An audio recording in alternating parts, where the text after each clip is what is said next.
La Revolución estadounidense fue en muchos aspectos un reflejo de la Revolución francesa. Ambas ocurrieron en aproximadamente la misma época.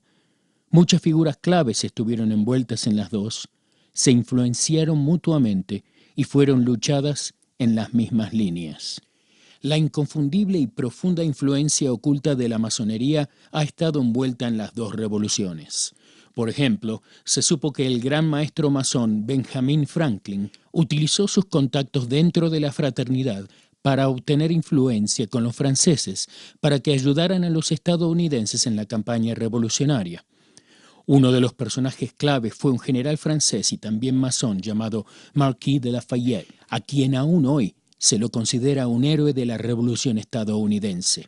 Él renunció al ejército francés para unirse al ejército revolucionario norteamericano para pelear contra los británicos. Y muchos opinan que sin su ayuda esa guerra no hubiera podido ser ganada.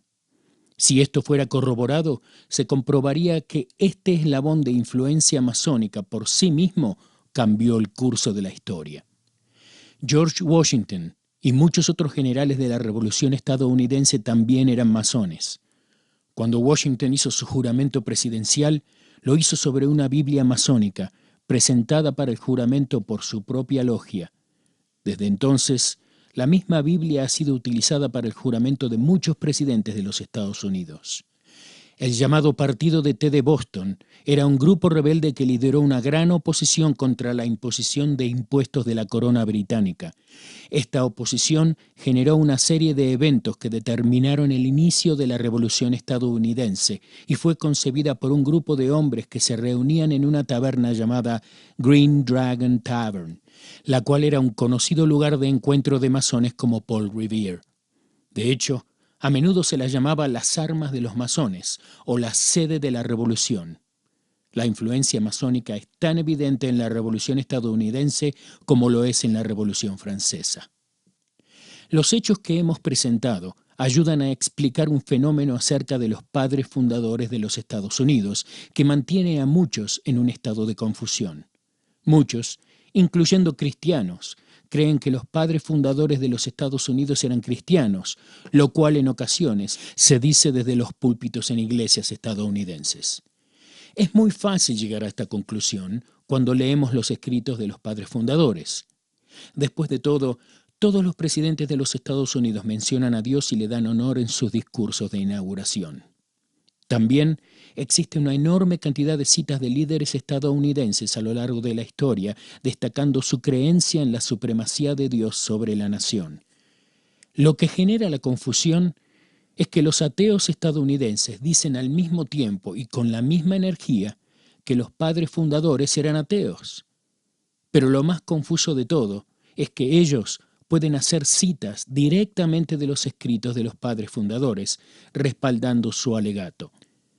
Entonces nos encontramos con esta particular situación en la cual los padres fundadores han sido capaces de demostrar la misma identidad básica para dos grupos con fundamentos completamente opuestos. Para los ateos, ellos eran ateos. Para los cristianos, ellos eran cristianos.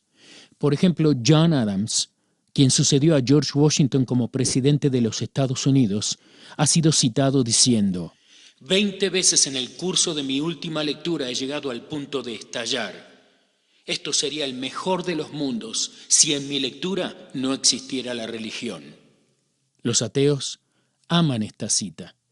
Fue también durante su administración que se redactó el Trato de Paz y Amistad, el cual dice en el artículo 11: el gobierno de los Estados Unidos de América no ha sido en sentido alguno fundado en base a la religión cristiana.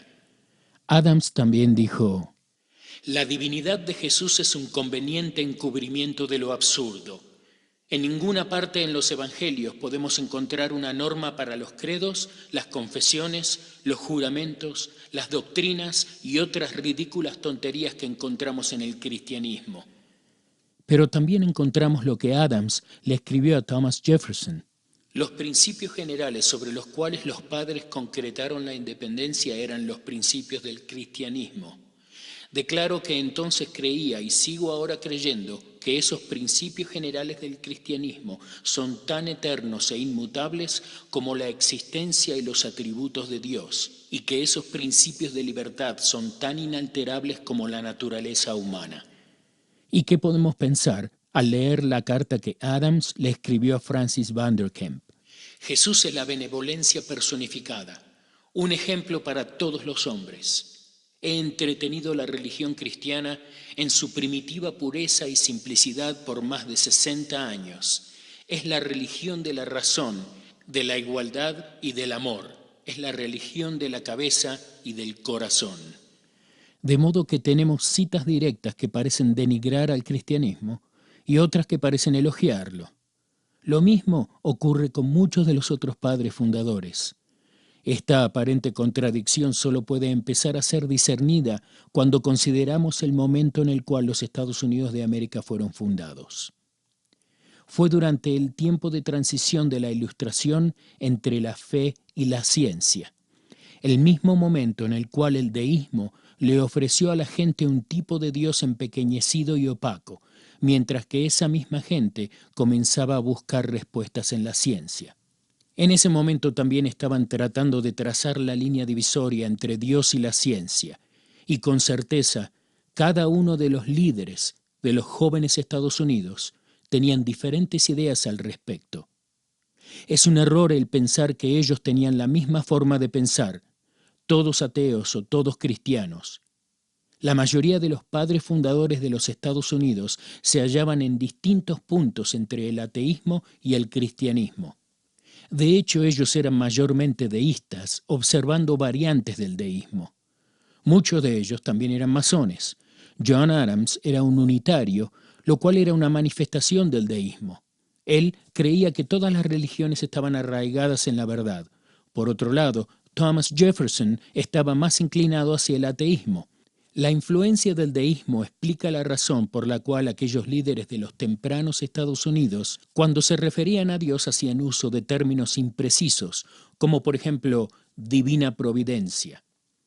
Fue a través del desaliento inculcado por el deísmo y de la transición que ocurría en esos días que los padres fundadores de los Estados Unidos fueron capaces de ser todo para todos.